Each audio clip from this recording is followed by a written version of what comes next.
Today we are going to start sequence and series. ठीक है, sequence and series. अब इसमें 3 बेसिक पार्ट्स होते हैं जिसको हम लोग करेंगे वन बाय वन. सबसे पहला जो इसमें पार्ट होगा हम लोग करेंगे अरिथमेटिक प्रोग्रेशन. उसके बाद हम लोग करेंगे फिर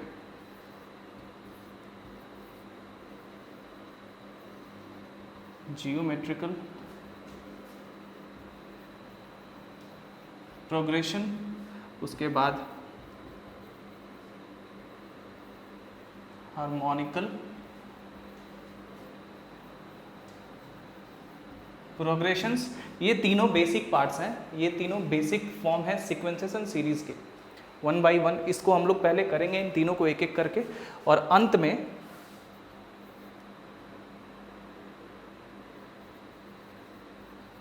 प्रॉपर्टीज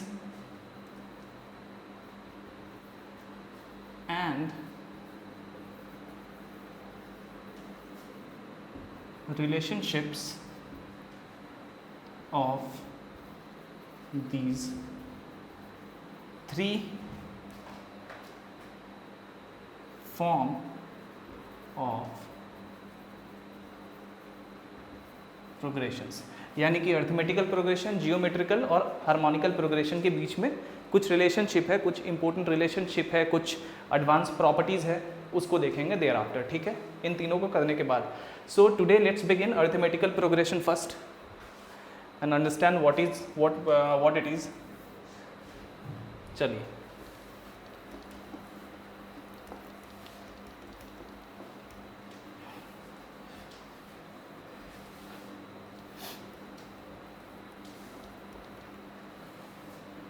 अब इस सेक्शन का नाम सीक्वेंस एंड सीरीज क्यों है? Why we call this sequence and series? वो इसलिए क्योंकि इसमें हम लोग क्वांटिटीज को ऑर्डरली फॉर्म में पढ़ने वाले हैं. देखिए मतलब क्या, sequence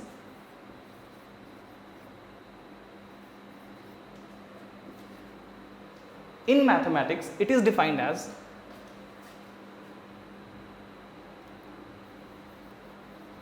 when quantities are written in an orderly way. किसी पर्टिकुलर ऑर्डर में जब क्वांटिटीज को लिखा जाता है ना, that is called sequence. And series का मतलब है the summation of all those quantities in sequence. ठीक है, सीक्वेंस का मतलब होता है जब क्वांटिटीज को हम किसी पर्टिकुलर ऑर्डर में लिखें, और जब उन क्वांटिटीज को जो पहले से ही पर्टिकुलर ऑर्डर में हैं उनको हम ऐड करते हैं तो दैट इज कॉल्ड सीरीज. फिर हमें सीरीज मिलता है, तब सीरीज बनता है. Now this is the mathematical definition of sequences and series. अब सीक्वेंस को तो हर जगह इसी तरह से डिफाइन किया जाता है, बट सीरीज का डेफिनेशन थोड़ा सा अबसर्ड है. जनरल टर्म्स में लोग सीरीज को ही कहते हैं कि ये पर्टिकुलर ऑर्डर में लिखे गए क्वांटिटीज को या उस तरह के क्वांटिटीज को हम लोग सीरीज कहते हैं. बट मैथमेटिक्स में सीरीज का यही डेफिनेशन होता है, ऑर्डरली वे में लिखे गए क्वांटिटीज को जोड़ने को सीरीज कहा जाता है मैथमेटिकली. ठीक है, so this is the basic definition of series. अब आप सीक्वेंस एंड सीरीज के डेफिनेशन को समझ गए हैं. Now let's begin arithmetical progression. चलिए,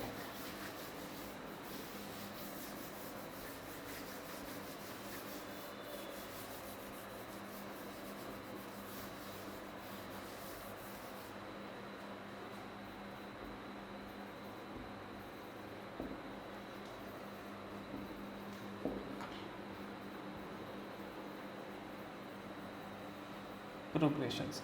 अब डेफिनेटली चूंकि arithmetical progression sequences and series का ही फॉर्म है, तो डेफिनेटली इसमें भी क्वांटिटीज़ को किसी पर्टिकुलर ऑर्डर में अरेंज किया जाता होगा या लिखा जाता होगा, और वही ऑर्डर एक्चुअली में अरिथमेटिकल प्रोग्रेशन कहलाता है। देखते हैं हम लोग कि अरिथमेटिकल प्रोग्रेशन एक्चुअली किस तरह के ऑर्डर को कहते हैं। देखिए, व्हेन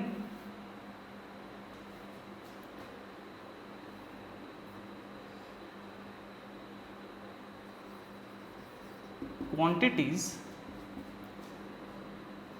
are, इस तरह लिखिए,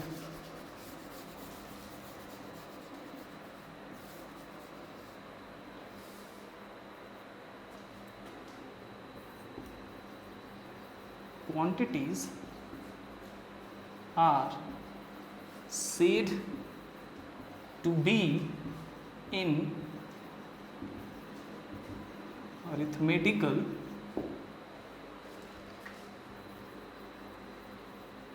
progression when they increase or decrease by a common difference।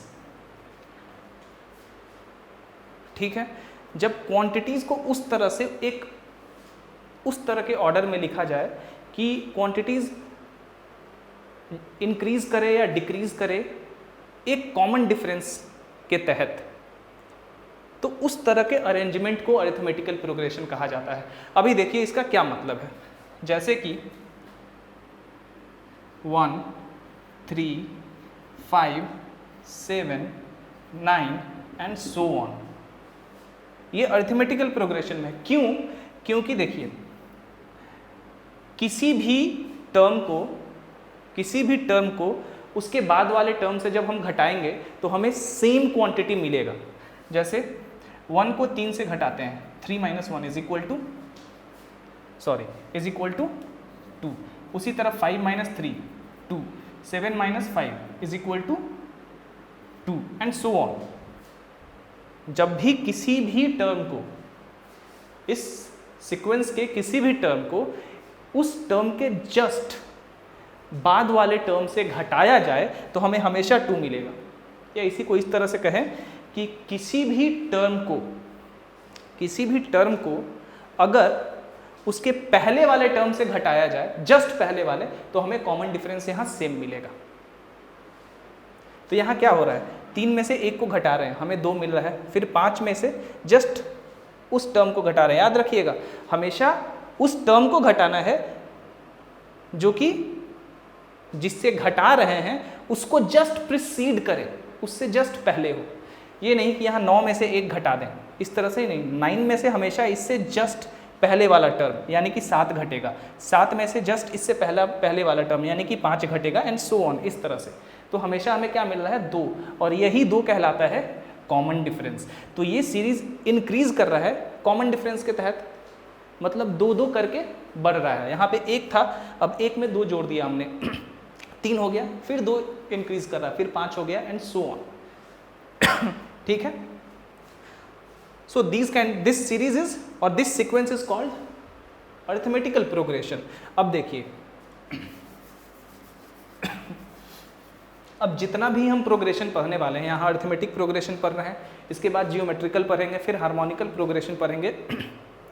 तो हर एक प्रोग्रेशन का एक्सेप्ट हार्मोनिकल, हर एक प्रोग्रेशन का, हार्मोनिकल के बारे में उसी समय बात करेंगे, खास करके अरिथमेटिकल प्रोग्रेशन और जियोमेट्रिकल प्रोग्रेशन में हमें एक जनरल सीरीज मिलता है जो कि हमेशा एपी या जीपी में होगा।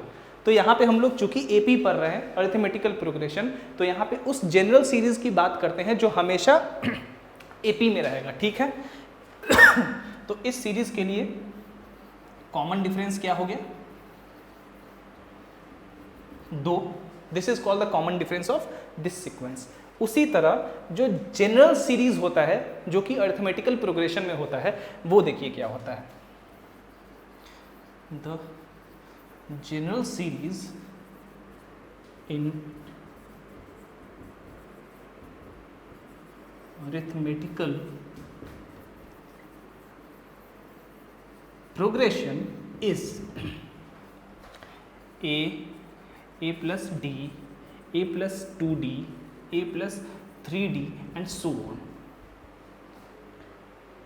ये एक जनरल सीरीज है। हम लोग इस तरह के ए और डी के सिंबल से इसको रिप्रेजेंट करते हैं। आप चाहें तो किसी दूसरे सिंबल से रिप्रेजेंट कर सकते हैं, लेकिन मोस्टली इसी तरह से ए और डी से रिप्रेजेंट किया जाता है। ए का मतलब है फर्स्ट टर्म यानी कि पहला टर्म जहाँ से सीरीज स्टार्ट है, और डी का मतलब है कॉमन डिफरेंस। देखिए किसी भी टर्म को उसके जस्ट बाद वाले टर्म से घटाइए, आपका डी कॉमन डिफरेंस आएगा।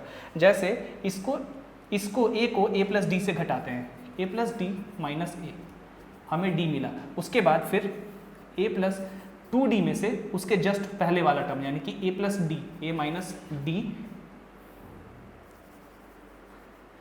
डी ए और ए कट गया, 2d में से डी गया, डी आया। उसी तरह किसी भी टर्म में से उसके जस्ट पहले वाला टर्म घटाएंगे तो हमें डी मिलेगा। यानी कि यहाँ पे कॉमन डिफरेंस हमें कितना मिल रहा है, डी मिल रहा है। और ये सीरीज या ये सीक्वेंस हमेशा क्या होगा, अरिथमेटिकल प्रोग्रेशन होगा, हमेशा अरिथमेटिकल प्रोग्रेशन में होगा ये। So this is the general series in arithmetic और अरिथमेटिकल प्रोग्रेशन। इस सीरीज को आपको याद रखना है हमेशा, क्योंकि कहीं भी जनरल सिंबॉलिक प्रॉब्लम आएगा ना, वहां पे ये सीरीज बहुत ज़्यादा काम करने वाला है आपके साथ। ठीक है, सो हमें पता चल गया कि अरिथमेटिक प्रोग्रेशन या अरिथमेटिकल प्रोग्रेशन क्या कहलाता है। जब क्वांटिटीज़ को इस तरह से लिखा जाए कि वो क्वांटिटीज़ इंक्रीज हो या डिक्रीज हो किसी कॉमन डिफरेंस में, तो उस तरह के सीक्वेंस को हम क्या कहते हैं, अरिथमेटिकल प्रोग्रेशन। जैसे कि ये sequence of first odd numbers है, 1 3 5 7 9, ठीक है, सक्सेसिव ऑड नंबर्स इस तरह से लिखा गया है। तो ये एपी में है, यानी कि अरिथमेटिकल प्रोग्रेशन में। क्यों एपी में है, क्योंकि ये हमेशा 2 से इंक्रीज कर रहा है, कॉमन डिफरेंस दैट इज 2 आ रहा है। और ये जनरल सीरीज है जो कि अरिथमेटिक प्रोग्रेशन में है, a plus d, a plus 2d, a plus 3d and so on. यहाँ पे फर्स्ट टर्म ए है और कॉमन डिफरेंस d है। First term is equal to a and common difference is equal to d। ठीक है, अब इतना तो आप सबको पता ही होगा। चलिए आगे बढ़ते हैं अब।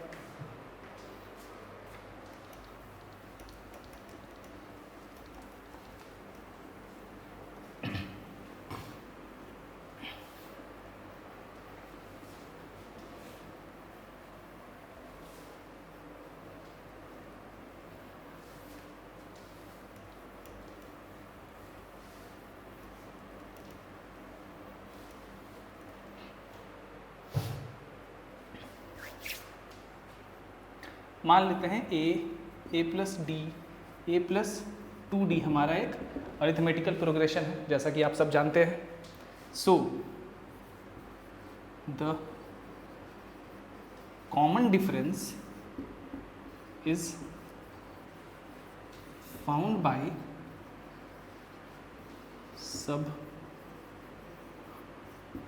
subtracting any term, subtracting any term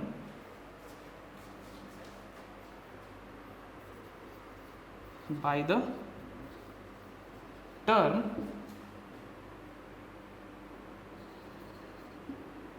which is just ahead of it। किसी भी टर्म को उसके जस्ट बाद वाले टर्म से सब्ट्रैक्ट करना है तो हमें क्या मिल जाएगा, कॉमन डिफरेंस। यहाँ पे हमें कॉमन डिफरेंस क्या मिलेगा, common difference is equal to A plus D minus A is equal to D. उसी तरह A plus 2d minus A minus D यानी कि डी। उसी तरह इसके बाद वाला टर्म ए प्लस 3d, इसमें से जस्ट इसके पहले वाला यानी कि ए प्लस 2d घटाएंगे तो ए माइनस 2d, यहाँ पे हमें d मिलेगा। सो इस तरह से कॉमन डिफरेंस फाइंड किया जाता है। वहाँ भी मैंने बताया था इससे पहले, यहाँ भी आपको इसको मैं एक बार बता दे रहा हूँ। चलिए अब आगे बढ़ते हैं। अब देखते हैं कि nth टर्म या लास्ट टर्म क्या होता है किसी भी अरिथमेटिकल प्रोग्रेशन के लिए। ठीक है,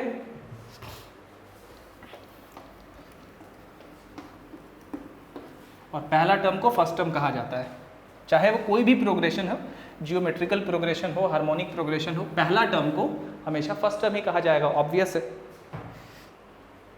चलिए मान लेते हैं कि ये हमारा क्या है, एक अरिथमेटिकल प्रोग्रेशन है और ये a plus D, a plus 2d इस तरह करके n तक 2n टर्म्स तक गया है। मतलब n टर्म्स हैं इसमें, टोटल नंबर ऑफ टर्म्स कितने हैं, n है, जहाँ की n कोई इंटीजर है हमने मान लिया है। Let l be the last term of this series. मान लेते हैं l इसका लास्ट टर्म है, लास्ट टर्म यानी कि nth टर्म। अब इसको पढ़ने से पहले इस सीरीज को जरा ध्यान से देखिए। इसमें आपको मिलेगा कि हर एक टर्म में जो कॉमन डिफरेंस यानी कि d का जो कोफिशिएंट है वो नंबर ऑफ टर्म से एक कम है। जैसे थर्ड टर्म में d का कोफिशिएंट कितना है, थर्ड टर्म में d का कोफिशिएंट कितना है, 2 है। Coefficient of d is equal to 2, ऐसे करके लिखें, कोफिशिएंट ऑफ d इज 2। तीसरा टर्म है लेकिन d का कोफिशिएंट तीसरे टर्म से एक कम है यानी कि 2 है। उसी तरह फोर्थ टर्म में कोफिशिएंट ऑफ d इज 3 होगा, a प्लस 3d। उसी तरह पांचवें टर्म में कोफिशिएंट ऑफ d कितना होगा, 4 होगा। तो उसी तरह अगर हम देखें तो थर्ड टर्म हमारा कितना हो रहा है, a plus 2d। Fourth term a plus 3d। उसी तरह fifth term a plus 4d and so on. अगर इसी तरह हम nth टर्म देखें तो nth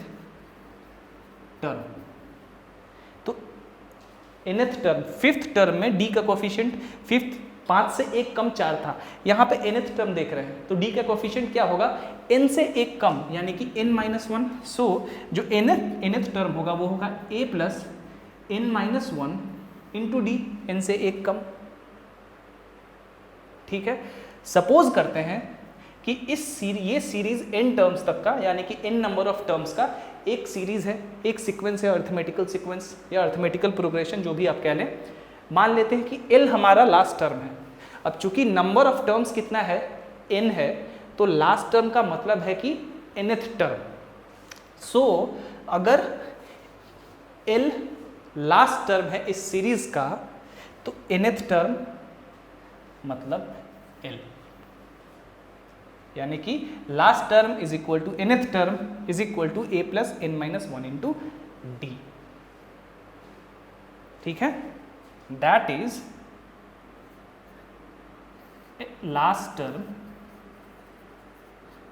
l is equal to nth term, जिसको हम कभी कभी tn से रिप्रेजेंट करते हैं, इज इक्वल टू, या जिससे भी आप करना चाहें आप कर सकते हैं, a plus n-1 into D. ये एक इंपॉर्टेंट फॉर्मूला है। अब यहीं से आपका फॉर्मूला का जर्नी शुरू होता है सीक्वेंसेस एंड सीरीज का। This is your first formula, a plus n-1 into d is the last term और the nth term of an arithmetical progression, जिसका नंबर ऑफ टर्म्स n हो, पहला टर्म a हो और कॉमन डिफरेंस d हो। चलिए, ये हो गया आपका nth टर्म किसी भी अरिथमेटिकल प्रोग्रेशन का, जिसका पहला टर्म a है, कॉमन डिफरेंस d है और नंबर ऑफ टर्म्स n है। ठीक है, चलिए अब आपसे एक छोटा सा क्वेश्चन पूछा जाए ऐसे करके,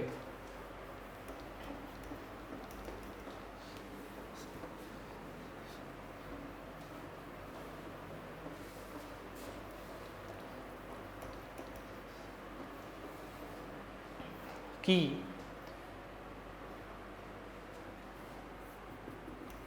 find the 35th term of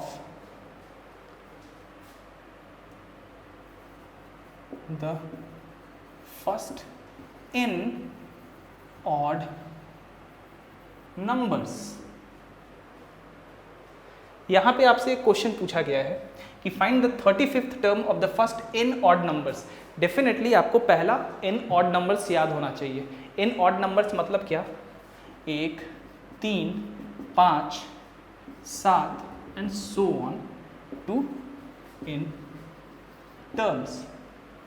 ठीक है, अब आपको सबसे पहले तो ये देखना है कि ये एपी में है या नहीं। डेफिनेटली ये एपी में है। क्यों एपी में है? क्योंकि इसका कॉमन डिफरेंस d है। सो d हमारा, सॉरी कॉमन डिफरेंस इसका 2 है। सो d हमारा कितना है? 2 and first term is equal to a is equal to हमारा कितना है? 1 is the first term. Number of terms nth है, n नंबर ऑफ टर्म्स तक है, तो इससे कोई दिक्कत नहीं है। आपसे पूछा जा रहा है कि 35th टर्म इसका बताइए। तो सबसे पहले तो 35th टर्म, या इसको हम लोग रिप्रेजेंट कर सकते हैं T35, इस तरह से भी क्या हो जाएगा? a प्लस 34d, क्योंकि 35वां टर्म।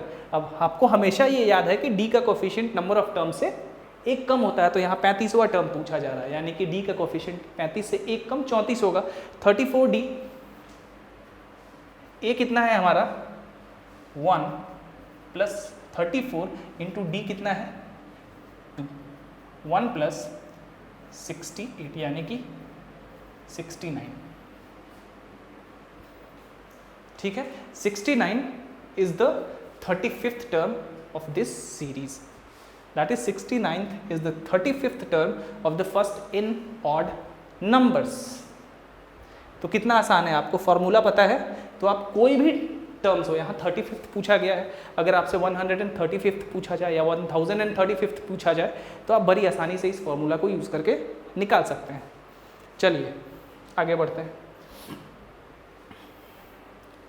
हमेशा याद रखिएगा d का कोफिशिएंट एक कम होता है। अब एकदम बिगिनर है इसमें, कभी आपने देखा नहीं है एपी, तो आप इसको धीरे धीरे इस तरह से भी बना सकते हैं। आपको a plus n minus 1 into D formula पता है, ठीक है, Tn इज इक्वल टू इतना पता है, इसलिए T35 आपसे पूछा जा रहा है। a तो आपको ये पता है कि 1 है, प्लस n के जगह आपने यहाँ 35 किया है तो n के जगह यहाँ भी 35 कर दीजिए, माइनस 1 कर दीजिए, d कर दीजिए, 1 प्लस 34d।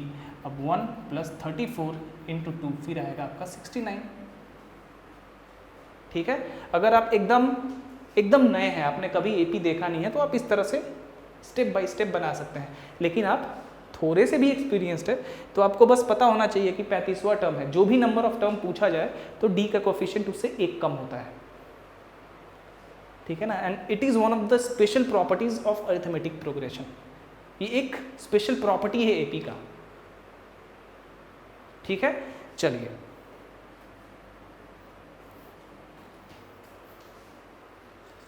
आगे बढ़ते हैं।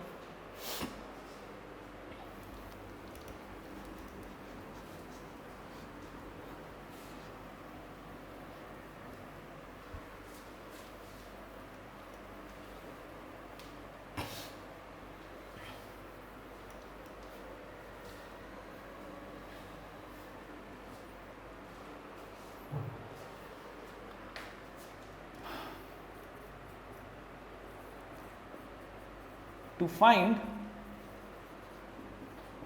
the sum of a given number of terms in AP, यानी कि अर्थमेटिकल प्रोग्रेशन।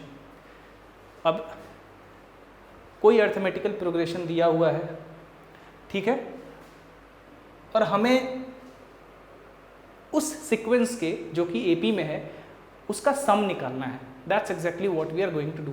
यहाँ पे हम लोग जनरल वे में निकालेंगे, दैट इज हम लोग फॉर्मूला डिराइव करेंगे कि किस तरह से सम के फॉर्मूला को हम लोग निकाल सकते हैं जो फॉर्मूला किसी भी एपी के लिए एप्लीकेबल हो। तो सबसे पहले देखते हैं, अब चूंकि हम लोग जनरल फॉर्मूला यहाँ पे निकाल रहे हैं तो इसके लिए हम लोग एपी का जनरल सीरीज का इस्तेमाल करेंगे, that is a plus d, a plus 2d and so on, इस तरह करके मान लेते हैं। Suppose A be the first term, D the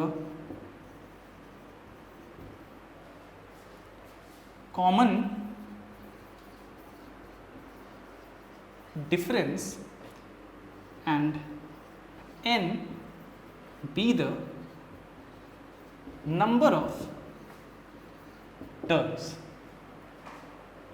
इसलिए the A P is a plus d, a plus 2d and so on, ठीक है, to n terms, to n terms.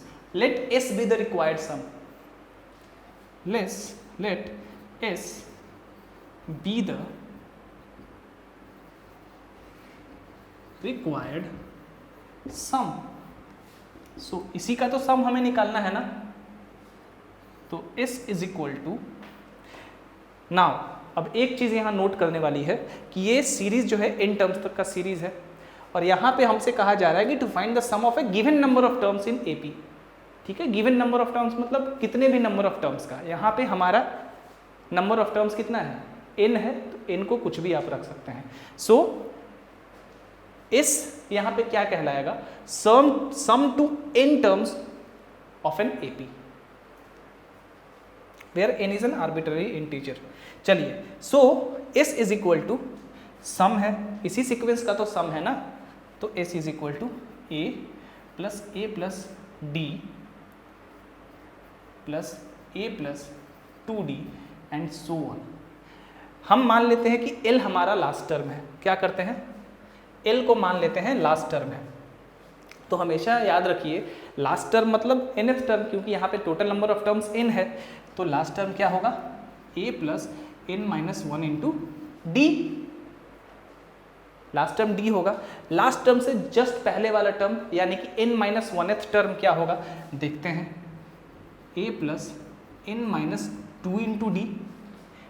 अगर इसको हम लोग इस पर्टिकुलर को a plus n minus 1 into D लिखें तो इसको लिख सकते हैं a plus n minus 1 into D minus D.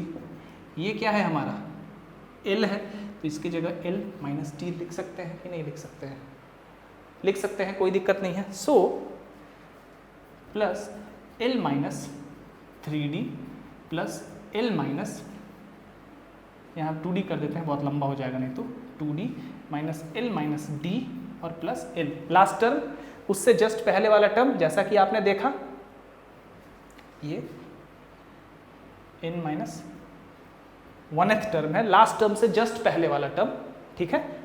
चलिए, सो ये nth टर्म यानी कि लास्ट टर्म, ये उससे जस्ट पहले वाला टर्म, इस तरह से लिख सकते हैं। अगर इस फॉर्म में लिखते हैं तो थोड़ा सा ये पेचीदा हो जाता, लंबा हो जाता, इसीलिए इसको इस फॉर्म में लिखेंगे तो हमारे लिए आसान हो जाएगा ये। चलिए, इसको मान लेते हैं हम लोग इक्वेशन नंबर 1। नाउ इसी सीरीज को हम लोग अगर रिवर्स ऑर्डर में लिखें तो writing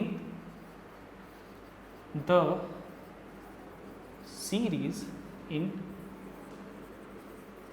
reverse order we get, हमें क्या मिलेगा भाई। अब इसी सीरीज को उलट के लिख रहे हैं, अब उलट के लिखे पलट के लिखे, हम कर तो रहे हैं कि इसको जोड़ ही रहे हैं भाई अल्टीमेटली, तो सम तो अभी भी ऐसे ही रहेगा। चलिए उलट के लिखते हैं, तो l plus l minus d plus l minus 2d and so on 2 plus a plus 2d plus a plus d plus a. इसको हम इक्वेशन नंबर 2 कहते हैं। ऊपर मैं इरेज कर देता हूँ, कोई काम है नहीं हमें। चलिए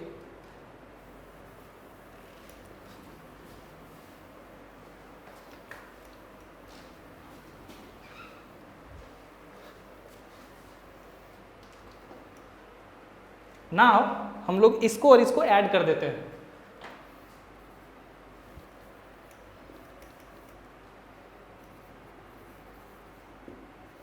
adding 1 and 2 we get s plus s 2s। अब यहां देखिए a plus l,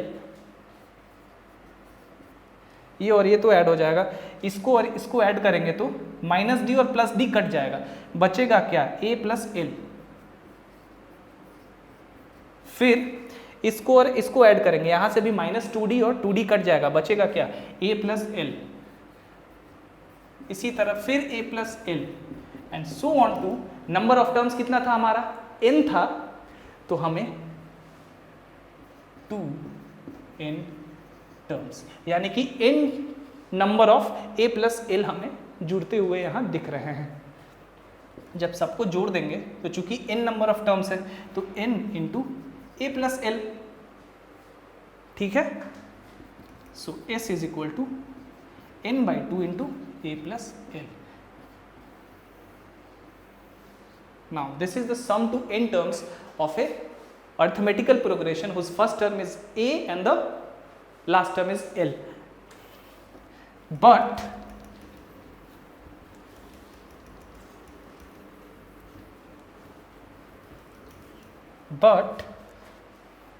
since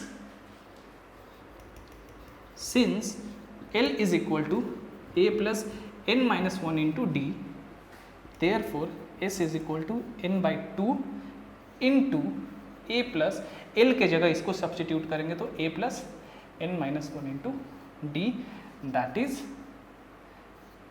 s is equal to n by 2 into 2a plus n minus 1 into d। सो यहाँ पे हमें सम जो सम है उसका दो फॉर्मूला मिल रहा है, एक तो l के साथ हमने इसको रिलेट कर दिया है सम को, और एक n और d के साथ रिलेट कर दिया है, ठीक है। तो अकॉर्डिंग टू द सिचुएशन आप दोनों में से किसी फॉर्मूला को अप्लाई कर सकते हैं। अगर मान लीजिए कि आपसे एक क्वेश्चन पूछा गया कि सम फाइंड करिए, ठीक है, और आपको a और l पता है और n भी पता है, तो आप बड़ी आसानी से फाइंड कर सकते हैं। लेकिन किसी क्वेश्चन में आपसे ये सब नहीं पता है लेकिन ये सारे के सारे टर्म्स पता है, तो उस सिचुएशन में आप इस फॉर्मूला को लगा के अप्लाई कर दीजिए। अभी हम लोग देखेंगे कि किस तरह से हम लोग फॉर्मूला को अप्लाई करके सम को फाइंड करेंगे। चलिए कुछ प्रॉब्लम बनाते हैं छोटे छोटे। इरेज करता हूँ इसको मैं।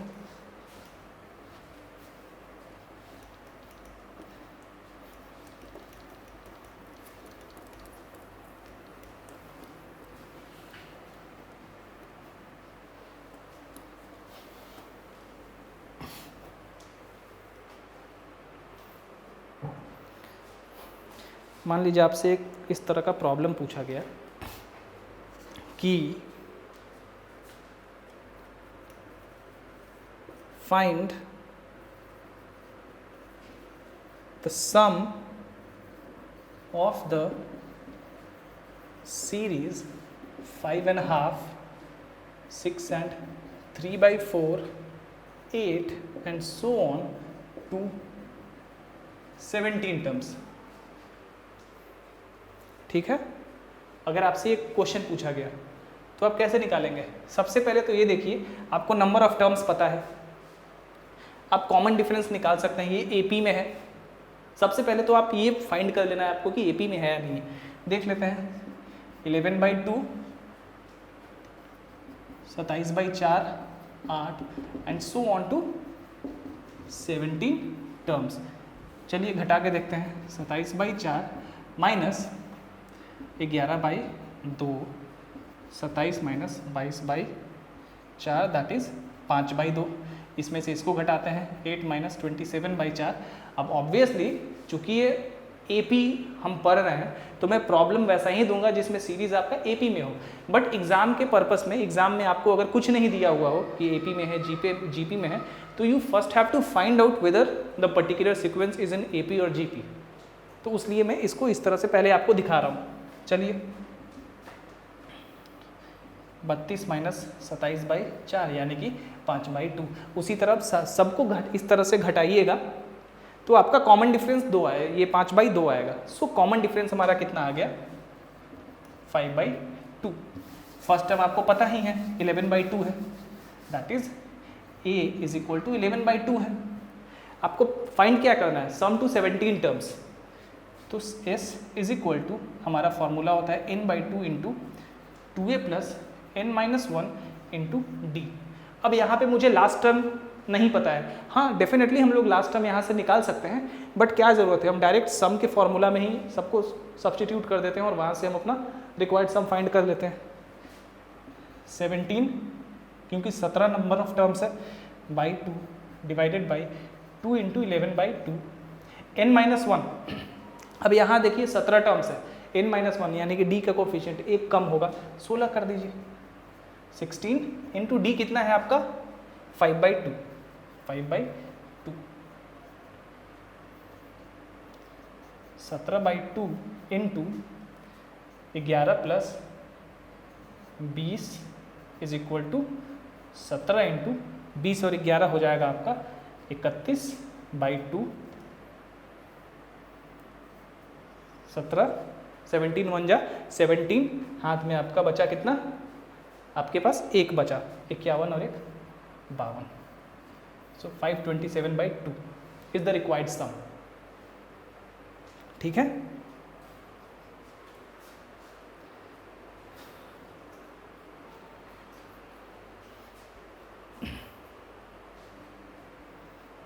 चलिए ये हो गया। अब आगे बढ़ते हैं।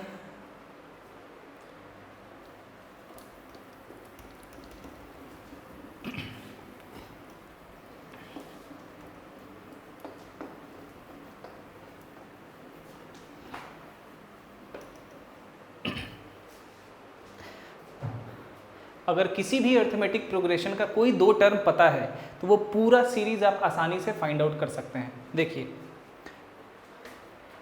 If any two terms of an arithmetical progression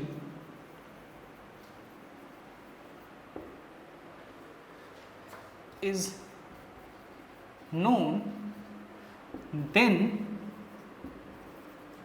the whole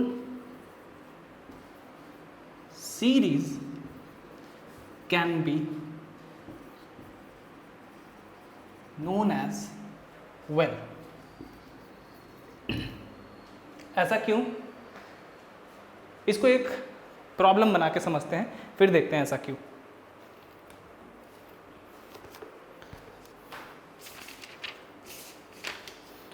हाँ चलिए, मान लीजिए आपको एक प्रॉब्लम दिया हुआ है कि किसी भी सीरीज में first term is equal to 5 है और फर्स्ट टर्म 5 है, या ऐसा रखिए इसको,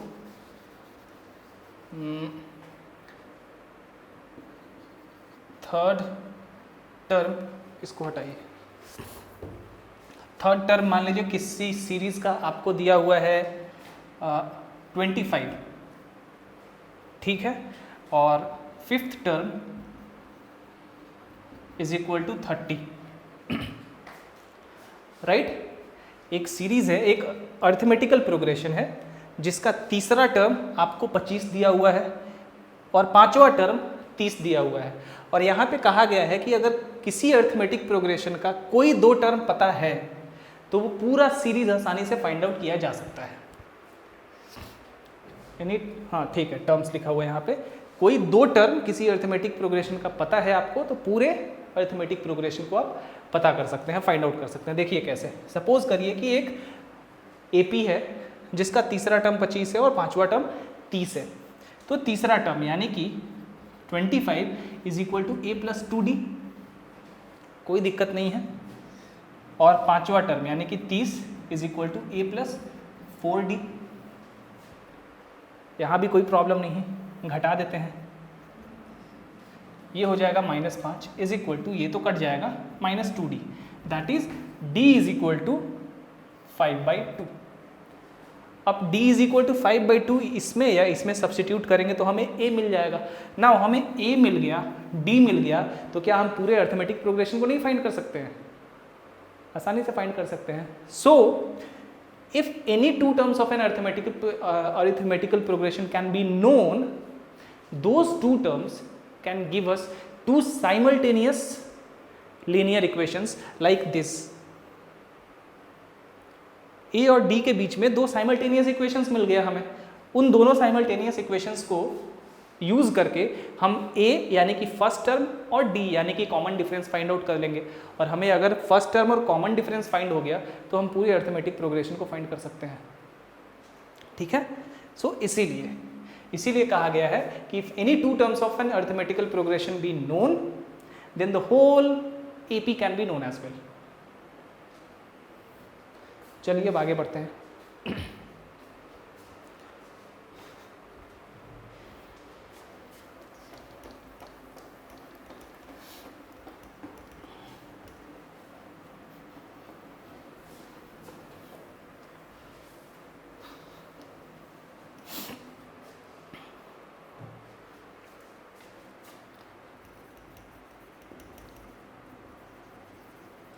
arithmetic mean.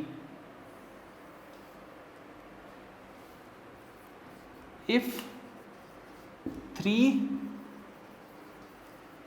quantities are in AP, then the middle one is called the arithmetic mean or AM between the other two. अगर तीन क्वांटिटीज, कोई भी तीन क्वांटिटीज AP में है तो बीच वाला जो क्वांटिटी है उसको कहेंगे arithmetic mean between the other two. जैसे A माइनस D, A और A प्लस D, ये तीनों क्या है? AP में है क्योंकि कॉमन डिफरेंस D है भाई, इसलिए A is called the arithmetic mean between A minus D and A plus D। ठीक है, अब सबसे पहले हम क्या करते हैं कि किसी भी दो क्वांटिटीज के बीच का अरिथमेटिक मीन निकाल के देखते हैं।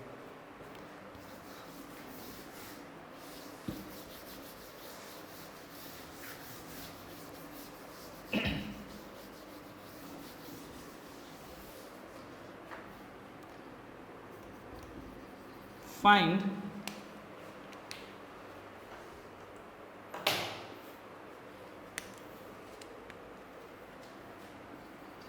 the arithmetic mean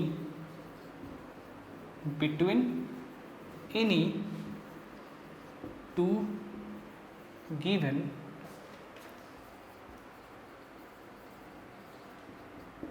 quantities.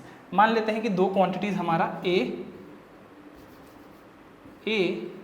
And B है। Let A be the arithmetic mean. जब A अरिथमेटिक मीन है तो अकॉर्डिंग टू डेफिनेशन A और B आर इन AP, ये तीनों AP में होंगे, इसलिए A minus A is equal to B minus A। Obvious है, ट्रांसपोज करते हैं, एक को एक तरफ ले आते हैं तो A प्लस A जुड़ के हो जाएगा 2A is equal to A plus B। That implies A is equal to A plus b/2. This is the formula for arithmetic mean between two given quantities a and b. चलिए, अब ये तो इसका simplest form हुआ कि दो given quantities है, दो गिवन क्वांटिटीज़ के बीच का अर्थमेटिक मीन हमने फाइंड कर दिया। अब इसका जो जनरल फॉर्म है वो कैसे करते हैं हम वो देखते हैं। सबसे पहले तो किसी भी दो क्वांटिटीज़ के बीच में, जैसे यहाँ पे a और b हमारा दो क्वांटिटीज़ था, इसके बीच में हमने एक अर्थमेटिक मीन यहाँ डाला a, तो ये a और b AP में हो गया। ऑब्वियसली जब बीच वाला टर्म अर्थमेटिक मीन है बाकी दोनों का, तो ये पूरा जो हमारा सीक्वेंस है ये अर्थमेटिक प्रोग्रेशन होगा अकॉर्डिंग टू द डेफिनेशन। तो अगर मान लेते हैं हमारे पास a और b दो क्वांटिटीज़ हैं, अब इन दोनों के बीच में हम कितना भी नंबर ऑफ क्वांटिटीज़ इंसर्ट करा सकते हैं और उस तरह से करा सकते हैं कि जो पूरा सीरीज फॉर्म होगा अल्टीमेटली वो पूरा सीरीज एक अर्थमेटिक प्रोग्रेशन कहलाएगा। We can always between any two quantities insert any number of terms, any number of quantities, so that और such that the whole series thus formed shall be in arithmetic progression. हम ऐसा कर सकते हैं। चलिए देखते हैं कि कैसे कर सकते हैं भाई।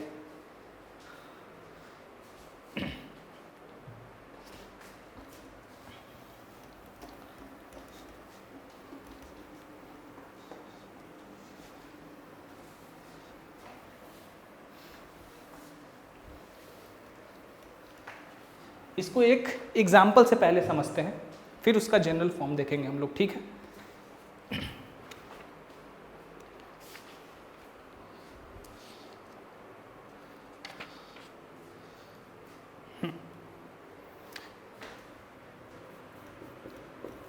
Insert 20 arithmetic means between 4 and 67. Between 4 and 67. चलिए देखते हैं इसको। पहले कहा जा रहा है कि 4 और 67 के बीच में 20 अरिथमेटिक मीन्स इंसर्ट करिए। अब ये तो हमें पिछले डेफिनेशन से पता चल गया कि 4 और 67 के बीच में हम कितना भी अरिथमेटिक मीन्स इंसर्ट करें तो उसके बाद जो हमें सीरीज मिलेगा वो किस में होगा, हमारा अरिथमेटिक प्रोग्रेशन में होगा, AP में होगा, ठीक है। सो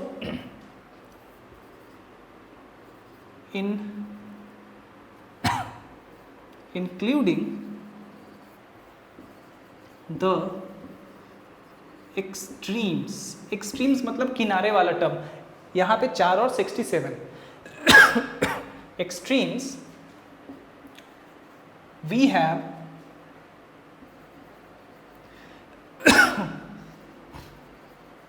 a series of 22 terms।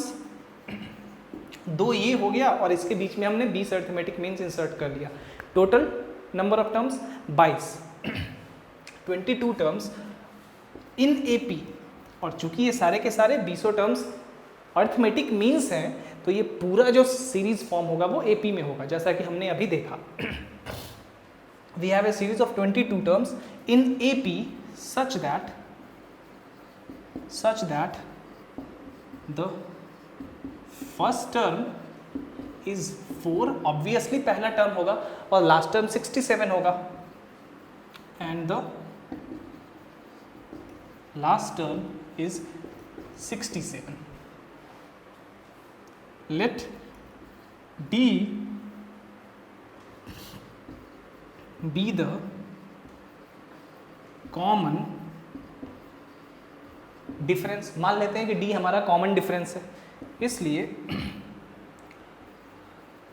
Last term यानी कि 67, लास्ट टर्म क्या होता है, अब यहाँ पे 67th टर्म है हमारा, मतलब 67 लास्ट टर्म दिया हुआ है, और टोटल नंबर ऑफ टर्म्स 22 हैं, 22 हैं, तो लास्ट टर्म यानी कि 22nd term is equal to 22nd term. 22nd term यानी कि A + 21D, कोई यहाँ पे दिक्कत नहीं है। That implies 67 is equal to A + 21D, ए कितना है 67 इज इक्वल टू, ए है हमारा 4, यानी कि पहला टर्म ये 4 plus 21D, so D is equal to 63/21, so D 3 आ गया। पहला AP, पहला AM यानी कि A1 कितना हो गया। अब एक चीज़ यहाँ से देखिए, जो general form of arithmetic series होता है वो क्या होता है, A plus D, A plus 2D, इस तरह से हम लोग रिप्रेजेंट करते हैं। तो A तो हमें पता है और अंत में 67 है और पहला हमारा 4 है, ये A plus D, A plus 2D, A plus 3D ये सब क्या हुए, यानी कि पहला और अंत के बीच के अर्थमेटिक मीन्स हुए, because the whole series is an AP। तो definitely the terms in between the first and last are the arithmetic means of the first and last. तो पहला मीन्स यानी कि A plus D, A plus D, A कितना है 4, D कितना है 3, 7। उसी तरह दूसरा A प्लस 2D यानी कि 4 प्लस 2 इंटू 3 6, 10। उसी तरह हमारा 20वां A प्लस 20D यानी कि 4 प्लस 20 इंटू 3, 4 प्लस 60, 64। ठीक है, आप देख सकते हैं कि 64 ये, हाँ 20वां है ये कितना है 64 है। 64 यानी कि जस्ट इससे पहले वाला 67 से पहले वाला, तो यहाँ पे 64 रखिए और ये लास्ट टर्म 67, दोनों को घटाइए, कॉमन डिफरेंस 3 आएगा, कॉमन डिफरेंस 3 आया है, राइट। सो इस तरह से हम लोग करते हैं। अब चलिए इसको जनरली देखते हैं कि किसी भी दो क्वांटिटीज़ के बीच में हम कितने भी नंबर ऑफ अर्थमेटिक मीन्स को इंसर्ट कर सकते हैं, देखते हैं उस चीज़ को।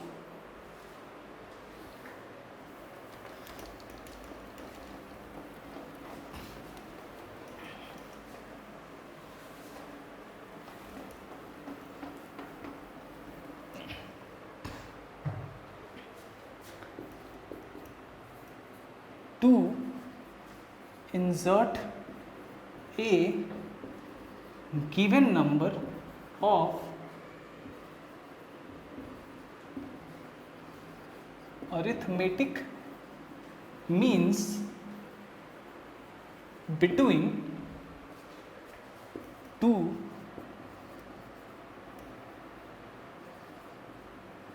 given क्वांटिटीज, दो गिवन क्वांटिटीज के बीच में कुछ नंबर ऑफ अर्थमेटिक मीन्स कैसे इंसर्ट करते हैं, देखते हैं। मान लेते हैं कि let A and B be the two given quantities, A and B be the two given quantities. Let n the number of means inserted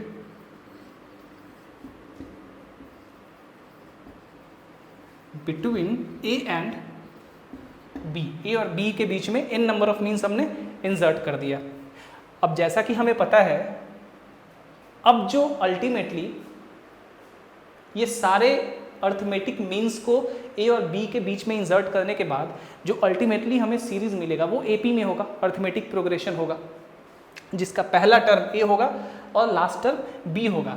by the way the total number of terms उस AP का कितना होगा n+2, क्योंकि n number of means तो हमने इन दोनों के बीच में इंसर्ट किया है और ये दोनों उसमें जुड़ जाएंगे n+2। इसलिए including the extremes we have to find a series of n+2 terms in AP of which the first term is A and the last term is B and the last term is B. पहला टर्म A और अंतिम term हमें B मिल गया यहां से। अब देखिए, let D be the common difference. D को हमने मान लिया कॉमन डिफरेंस, जो एपी बनेगा अल्टीमेटली, यानी कि n+2 टर्म्स का जो एपी है उसका कॉमन डिफरेंस कितना है, D. Therefore last term is equal to B, यानी कि n+2th टर्म है ये, a plus n+1 into D. D का कोफिशिएंट n+2 से एक कम, यानी कि n+1। सो यहाँ से d को करेंगे तो d is equal to b minus a by n+1। Common difference आ गया। पहला arithmetic means therefore a1 is equal to a plus d, a2 is equal to a plus 2d and so on, an is equal to a plus nd। That's it, these are the arithmetic means. तो जैसा कि आपने देखा कि दो quantities है, दोनों quantities के बीच में हम कितना भी number of arithmetic means insert कर सकते हैं, और वो सारे मीन्स हम फाइंड आउट भी कर सकते हैं इस तरह से। कॉमन डिफरेंस का फॉर्मूला याद रखिए, ये नंबर ऑफ मीन्स है n, और आपको सब कुछ पता है।